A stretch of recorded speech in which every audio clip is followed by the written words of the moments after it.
We will now hear a reading from the composition that has won second prize in the 2012 Young Australian Christian Writer Award. I scrambled up on my high horse today. I have to use the aid of a stepladder sometimes, so tall has my dubious beast grown. With all the wisdom of my 22, almost 23 years, my black and white, dualistic wrong and right worldview, from my great height, with my reams of righteousness, I passed down judgment on the masses, who should have been rejoicing in my wisdom, but seemed, to my great confusion, just peeved. Beats me why. I graciously rode my high horse today. I've got it right, you see.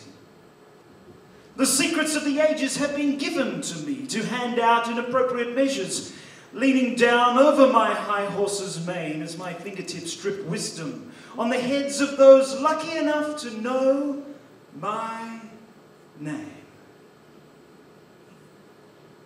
I was talked gently down from my high horse today.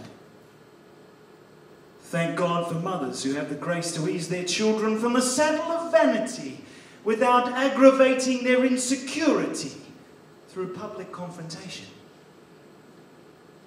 It was suggested to me through tears of frustration that the world would not see things my way, that perhaps there might be 1 or 2 or 6 billion others who knew a little more than me.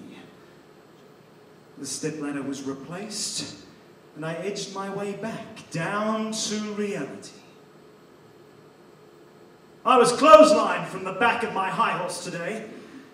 They didn't mean to, of course, but every now and again, even I begin to realize that the masses are unrealistically far below me, and perhaps something is wrong with my perspective. Usually I have to be lying face down in the mud of reality to realize this.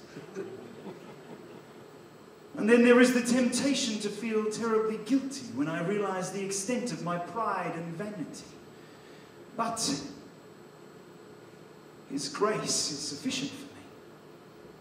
And maybe this time, instead of a high horse, I'll go for the Shetland pony. They say death is the great leveler, but I don't think that's right. Well, maybe for the dead it is. But we who are left behind can easily dig the grave deeper or lift the pedestal higher. No, death doesn't leave people where they lay.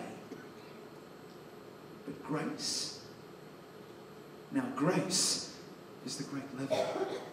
Because with grace, king and pauper kneel together on the rocky, muddy ground and mourn their brokenness together.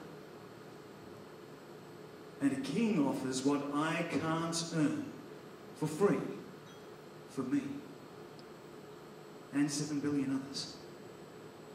This is the king whom I follow and how I love him. I try to listen to him more now. Try to allow him to whisper in my ear a word of hesitation as my foot sits in the stirrup and my hand reaches up to the bridle. I am reminded of the man, the God whom I worship and follow, the greatest I am of all. And yet he had no high horse, though of all who could have he deserved it. Rather, this Son of God, Son of Man, rode a donkey. And maybe this time, instead of a high horse, I'll go for the Shetland pony.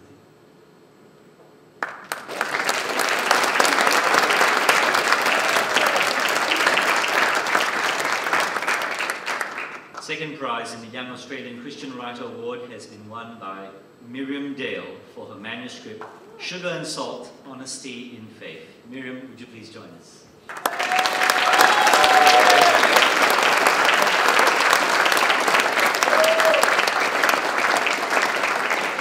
This is what the judges had to say about Sugar and Salt. In this collection of poems of startling variety, Miriam Dale examines issues of pride, faith, doubt, empathy, and justice in a refreshing and dynamic manner. Cale's adept use of unlikely metaphors and striking imagery leave a clear impression upon her audience and deliver her unique spiritual insights with unexpected force. A lyrical and confident voice is matched by an unflinching honesty. Indeed, it is the humility expressed through these poems that lend them their power to challenge, encourage, and enlighten.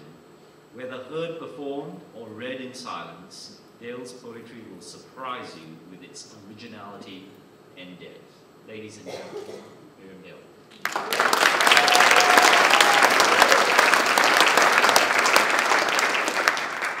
My heart is trying to beat out of my neck.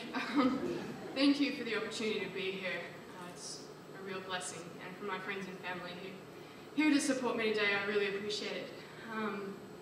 I guess what inspired poetry and that collection is a sense that faith isn't always as simple as we wish it was, or as clear or easy as I thought it would be when I grew up and, you know, was big and strong and could take on the world.